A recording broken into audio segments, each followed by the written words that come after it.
Hola, después de mucho tiempo decidí volver a subir algunos creepypastas míos y otros de Wiki en este canal. La verdad estoy pensando en qué orientación darle al canal aún, pero por el momento me dedicaré a subir algunas creepypastas que hice durante estos años.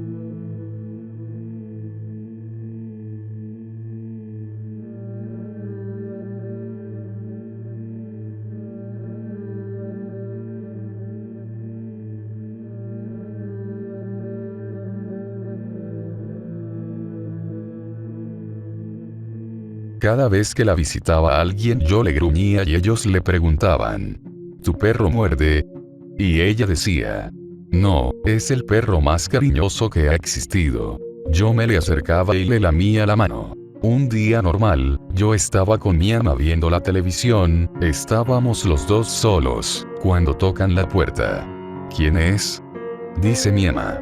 Soy su vecino, necesito ayuda. Mi ama le abre, pero cuando abre la puerta, un señor con un arma le apunta en la cabeza. Dame todos tus objetos valiosos o disparo. Me asusté porque le iba a pasar algo malo a mi ama, así que corrí lo más rápido que pude y mordí al señor con todas mis fuerzas. ¡Ah! ¡Maldito perro! Me golpeó en el hocico y lo solté. Defendiendo a tu dueña, ¿eh? Me dice con una mirada maliciosa. Estas paredes no me gustan, vamos a darles un poco de color. Dice el hombre, estrellando contra la pared a mi ama y dándole un tiro dejando el muro repleto de sangre. Mucho mejor, ¿no crees? Ahora vienes tu perrito. Intento de escapar, pero el señor me agarra del collar. Ahora huele esto. Me puso un trapo en la nariz, me mareé y me desmayé. ¿Nos vas a servir de algo? Cuando desperté estaba encadenado a una mesa con un bozal.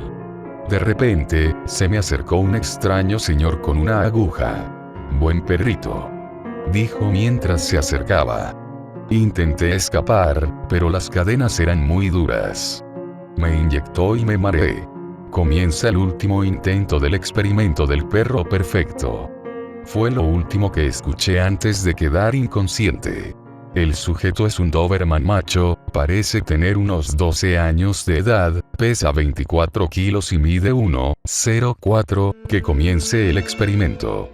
Sentí mucho calor. Cuando desperté, no me sentía como yo, me sentía muy diferente, me dolía todo el cuerpo, entonces entra el señor raro y me dice, SHHH, lindo perrito. Acercando una aguja con un líquido extraño. Cuando la inyección estaba muy cerca de mí, rompí el bozal y mordí el brazo del señor raro, lo sacudí hasta arrancárselo. Destruí las cadenas y salí corriendo de ahí hasta un bosque. Me encontré una cabaña y entré a verla.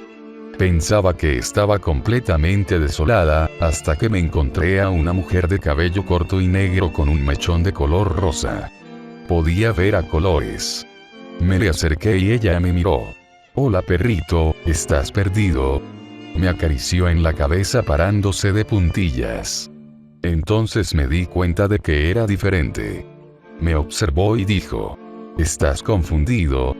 Me llevó hasta un espejo y me miré, ya no era el mismo de antes, tenía espinas en la cara, mis colmillos eran enormes y mis patas delanteras eran manos con garras afiladas. Me paré en mis patas traseras y era altísimo, más alto de lo que era. ¿Te gustaría quedarte conmigo? Me preguntó la mujer. No me temía sabiendo cómo soy, y si le digo que no y voy a las calles, me verán como un monstruo y me aniquilarían, así que no tuve opción alguna y me quedé con ella. Puede que no sea el mismo, y que la ama a la que yo tanto quería haya muerto, pero me encontré a alguien que me va a cuidar por siempre y que jamás me va a temer. La desaparición de Oliver Thomas. Esta historia sucedió en 1909.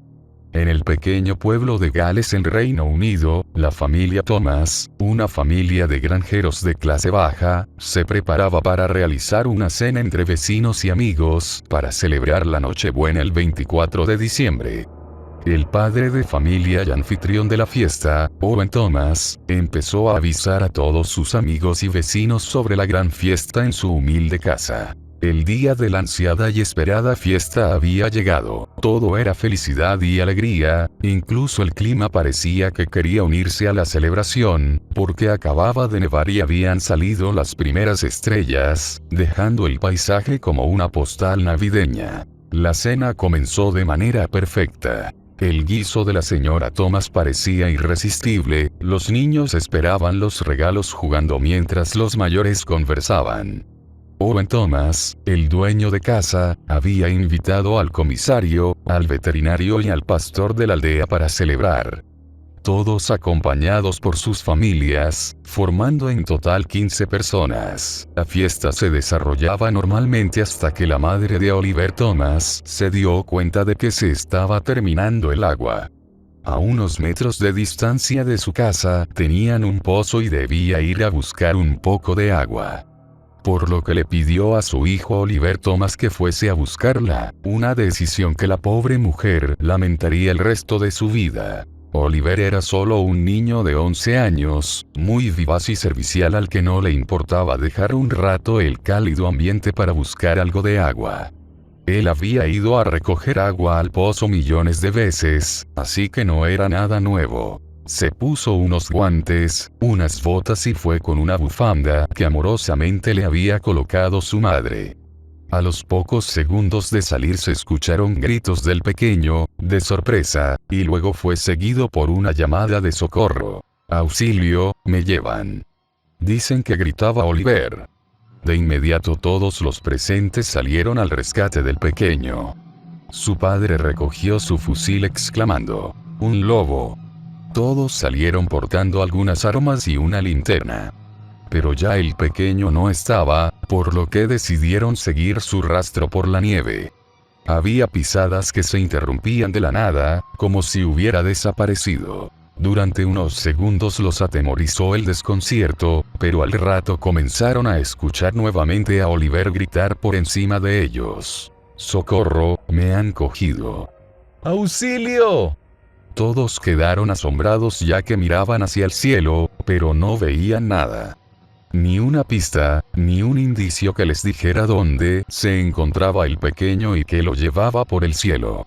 De inmediato le pidieron que les dijera dónde estaba, pero ya no se lo escuchó más claramente, solo gritos desesperados. Podían oír sus gritos de terror durante un minuto los familiares y los amigos. Mientras la voz del pequeño Oliver se fue diluyendo cada vez más como si subiera y estuviese cada vez más lejos. Algo incomprensible pasaba en aquella aldea, alguien había extraído a Oliver del piso y se lo había llevado volando. Sin perder la esperanza aún después de que no se escuchara nada, varios de los invitados y familiares continuaron buscando con la linterna alguna pista que los llevase a él. Pero solo pudieron verificar que las huellas del niño en la nieve eran normales, y se interrumpían rudamente a los 20 metros de la casa. A unos 2 metros de las últimas huellas del pequeño se encontraba el cubo, como si lo hubiese arrojado. Al amanecer llegaron unos policías de Brecon, que registraron con detalle toda la casa, los alrededores y el pozo, al que bajaron. Pero no encontraron ninguna pista, nada que pudiese explicar qué le había pasado al pequeño y, sobre todo, dónde estaba. La única explicación que parecía plausible era que algo se lo había llevado volando. Pero, ¿qué ave hay en el país de Gales capaz de levantar el vuelo con un niño de 11 años entre sus garras? Ninguna, ni la mayor águila podría hacerlo. Los aviones también quedan descartados, pues en 1909 la aviación todavía estaba poco desarrollada y, sobre todo, el ruido del motor sería claramente reconocible. Un silencioso planeador tampoco parece ser la solución, pues la ausencia de un sonido que le delatase no evitaría la posibilidad de maniobrar para capturar al niño y levantar el vuelo permaneciendo casi un minuto encima de la casa. Un globo habría sido difícil de maniobrar y, además, habría sido visto a la luz de las estrellas que brillaban en el firmamento. El caso del pequeño Oliver, secuestrado por algo que bajó del cielo en la Nochebuena, quedó finalmente archivado como pendiente de solución. Es uno más de los que están a la espera de ser resueltos, algo en lo que casi un siglo después muy pocos confían. La gran cantidad de testigos, entre los que se encontraban personas de reconocida reputación, permite descartar que la extraña historia de la desaparición del niño fuese algún tipo de engaño, una mentira urdida para ocultar tal vez algún crimen. La falta de una solución al misterio de la desaparición de Oliver Thomas no evitó que en los años siguientes los niños de aquella zona viviesen la víspera de la Navidad con una mezcla de sentimientos contrapuestos. Pterodáctilos. Era una fiesta de alegría, con regalos para los pequeños, pero sabían que algo inexplicable se había llevado volando al pobre Oliver. Tal vez algo había bajado del cielo, pero en lugar de traerle regalos, se lo había llevado para nunca volver a ser visto. Santa Claus es bueno y trae regalos, pero, ¿existe algún ser malo que viene volando en la Nochebuena para llevarse a niños?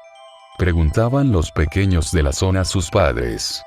No, hijo, les respondían estos, solo hay un anciano bondadoso que llega con regalos en un trineo tirado por renos mágicos, pero por las noches, sobre todo durante la víspera de la Navidad, los padres que pronunciaban estas tranquilizadoras palabras no perdían de vista a sus hijos en ningún momento. Sabían que si algo inexplicable se había dado cita una Nochebuena. Una de las cosas que hace que esta historia tenga tanta fuerza, es que se dice que durante la Guerra Civil, se encontraron 3 pterodáctilos, y hasta hicieron una imágenes de ellos. El Callejón de las Manitas. Existe en la ciudad mexicana de San Luis Potosí, cierta callejuela situada en un barrio antiguo del centro histórico, a la que apodan como el Callejón de las Manitas. En este lugar estrecho y oscuro, muchas personas se han llevado más de un susto. Y no es para menos, con la historia macabra que se esconde detrás de tan pintoresco lugar. Los hechos se remontan al año de 1780, en los albores de la época colonial. Por aquel entonces llegó a la capital potosina, un sacerdote que se instaló en una humilde casa cuya ventana daba justamente al callejón. El párroco iba a hacerse cargo de dar clases en una escuela para niños humildes. Era una persona muy piadosa y que gustaba mucho de ayudar a los demás. No tenía mucho, pero lo poco que ahorraba de sus pagos como profesor, lo empleaba en comprar comida y medicinas para los pobres, o en darles algún gusto a sus estudiantes. Así pues, pronto se volvió muy querido entre los vecinos y los niños que se educaban con él. Un día, el sacerdote salió de su casa a dar una vuelta.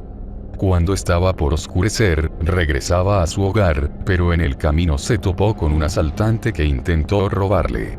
Al ver que no traía nada de valor con él, el cobarde ladrón lo apuñaló y el religioso se desangró hasta fallecer. Todos sus conocidos sufrieron mucho la pérdida. Las autoridades apresaron al maleante que había asesinado al padre y, obedeciendo a la indignada muchedumbre que se congregó para lincharlo, lo castigaron cortándole las manos. Luego ataron las extremidades mutiladas con una cuerda y las colgaron de la ventana de la casa del sacerdote, del lado del callejón. Para que todos recordaran que no había crimen que no consiguiera su merecido. Pero algo raro sucedía en aquel callejón desde entonces. A veces, la gente oía cómo tocaban la ventana o la pared. También había quienes juraban haber visto aquellas espantosas manos moviéndose y haciendo señas. Todos tenían terror de pasar por ahí. Así que los gendarmes descolgaron las manos, pensando que ya había sido suficiente.